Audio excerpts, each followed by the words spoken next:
Oi! Não sei se vocês vão reparar, não sei se vocês vão adivinhar do que eu vou falar hoje. Poor Things, ou Pobres Criaturas. Eu tô bem assim no tema, né? Bem temática ela. Porque eu tô assim tentando conter a minha animação para falar sobre esse filme. Vocês sabem que eu falo sobre tudo muito empolgada. Por que você tá miando? Tudo que eu gosto, eu falo muito com muita empolgação. Mas tem um porquê, né? Se vocês já viram alguma coisa que eu indiquei, leram alguma coisa que eu indiquei, compraram alguma coisa que eu indiquei, vocês sabem por quê. Então eu tô na razão. Vai na minha que é sucesso, cara. Sucesso. Então é o seguinte, Pobres Criaturas é de nada mais, nada menos que Yorgos Lanthimos. Eu não sei por que tá mais pro teto do que pra mim, mas tudo bem. Yorgos Lanthimos, pra quem não conhece, é um diretor grego responsável por obras como Dente Canino, O Sacrifício do Cervo Sagrado, cujo protagonista tá sendo super no hypezinho aí por causa de Saltburn, e O Lagosta, que, meu Deus, que filme, e A Favorita, esse com certeza você conhece. A Favorita foi o filme que deu notoriedade pro Lanthimos. Como ele teve sucesso com o lançamento de A Favorita, ele resolveu resgatar um projeto de 15 anos atrás, que começou quando ele encontrou o escritor Alasdair Gray e resolveu perguntar para ele se ele podia adaptar o livro para as telas. O autor disse, beleza, vai nessa, cara. Só que, vou te avisar, muitas produtoras quiseram fazer isso, mas não foram em frente porque é uma coisa bem controversa. É a história de uma moça que comete suicídio estando grávida. E aí, um cientista ressuscita ela. Então é uma coisa assim, a la Frankenstein da Mary Shelley. Só que a diferença,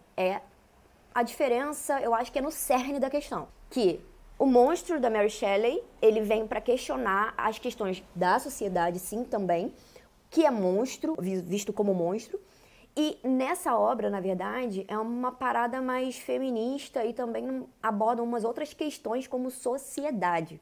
Eu vou falar sobre isso mais à frente. Eu já fiquei super ansiosa para assistir esse filme. Primeiro, porque é do Lanthimos. Segundo, pelo elenco de peso, né? Emma Stone, gosto muito dela. William Dafoe, amo. Mark Ruffalo, gente, tá incrível nesse papel dele de coadjuvante. Sério, tá incrível. Eu não coloco nenhum defeito neste papel. A abordagem do livro é um pouco diferente. No livro, você acompanha vários personagens e ele dá dá a voz a vários personagens e você conhece um pouco da história desses personagens mais a fundo. No filme, a gente acompanha a Bella, que é a personagem principal, que a Emma Stone que faz, e acompanha a trajetória dela.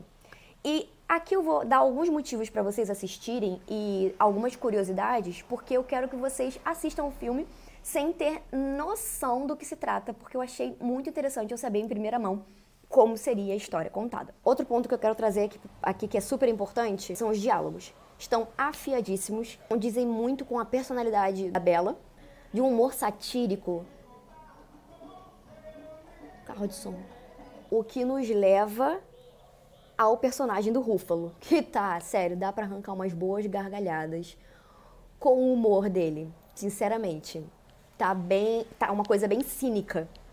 Vocês vão gostar. O diretor de fotografia do filme é o Robbie Ryan, que você deve conhecer pela Favorita, né?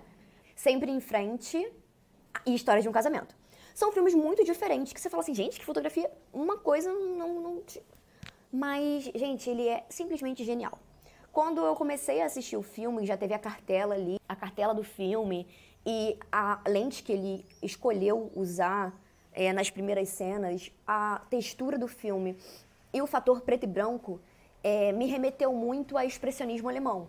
Me veio de cara esse pensamento porque, por conta da luz e sombra, do próprio grão, e a trilha sonora também corroborou para isso, do expressionismo alemão, dessa coisa mais gótica, e meio que combina com o tema, né?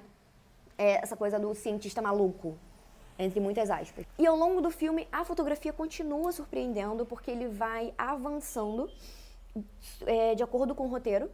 Então, conforme a evolução da Bella também, não só a fotografia, como o figurino e a cenografia vão avançando também, eles funcionam de uma forma simbiótica. O cenário, eu percebi uma influência muito grande do Méliès, tipo essa questão do teatro, puxar mais o lúdico, que foi necessário para poder puxar esse do nosso imaginário, sabe? Ele aborda muitas questões da nossa sociedade, como o conceito de liberdade, o que é ser livre, o papel da mulher na sociedade, na nossa sociedade, nessa sociedade em que Bella vive, e o conceito também de público versus privado. Os figurinos também tem toda uma metáfora por trás, tudo que ela usa tá empiricamente ligado ao que ela está passando, a fase da vida dela, a saída da infância, a descoberta da sexualidade, a descoberta do mundo, a descoberta dela como mulher. Essa questão que ele aborda do que é ser livre já vem muito enraizado na própria questão de como a Bella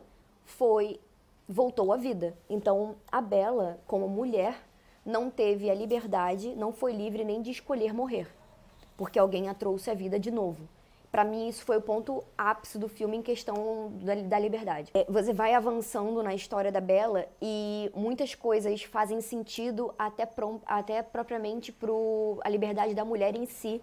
Não só como um ser humano, mas sim como carregar a sexualidade, né? Ela não é livre para ler, porque isso não faz bem ao cara que tá do lado dela. Vocês vão entender isso, quem viu o filme, ou quem vai ver o filme vai perceber depois que vocês verem esse vídeo. E tem até uma frase que me pegou muito, que o Ruffalo fala pra ela, que fala assim: você está lendo muito, minha querida, desse jeito você vai perder seu jeitinho admirável de falar. Como ela está adquirindo conhecimento, ela vai perder um charme dela, que é falar errado. E isso me remeteu muito também à Bella da Disney, né, que o Gastão fala pra ela que ela lê muito. Enfim, isso é coisa da minha cabeça, tá? Assim, se isso foi da minha cabeça. Enquanto você vê isso, você vai se deslumbrando. Toma conhecimento, mas tudo muito lindo, com figurinos maravilhosos, e músicas lindas, e um cenário... Eu tô falando muito de figurino. A Holly Waddington, que foi a figurinista, ela falou... Ela é muito conhecida por fazer filmes de época mesmo, agora parando pra pensar. Ela falou numa entrevista à Vogue britânica que ela não queria, como ela sabia que o Lanthimos não queria que o filme fosse considerado algo de ficção científica ou de época, ela pensou que nada de miçanga, cetim e renda combinaria. Então ela usou alguns tecidos, tipo latex, tipo coisas assim muito diferentes da época vitoriana. Ela usou uns tecidos diferentes para fazer os cortes da época vitoriana. Aí ela usa vestido dessa época com uma bota dos anos 60. Então você fica meio perdido, porque o filme transita entre épocas e estilos, sabe? Só que não é à toa, não é aleatório, tem todo um motivo. Para finalizar, ainda que seja um filme do Lanthimos que a gente está acostumado a pegar coisas difíceis, às vezes muitas pessoas não conseguem assistir certas cenas, esse filme é mais palatável. E não é pretensioso. É um filme controverso, político, não é nada polido e desafia muito o senso comum. Mas se não fosse nada disso, né, não seria do Lanthimos. Então, gente, assista nos cinemas. Estreia dia 1º de fevereiro. Quero todo mundo no cinema assistindo esse filme. Vocês viram quanta indicação que ganhou, gente? Meu Deus. Tá acirrada essa disputa, hein? Mas depois a gente conversa sobre isso. É uma história para outro vídeo.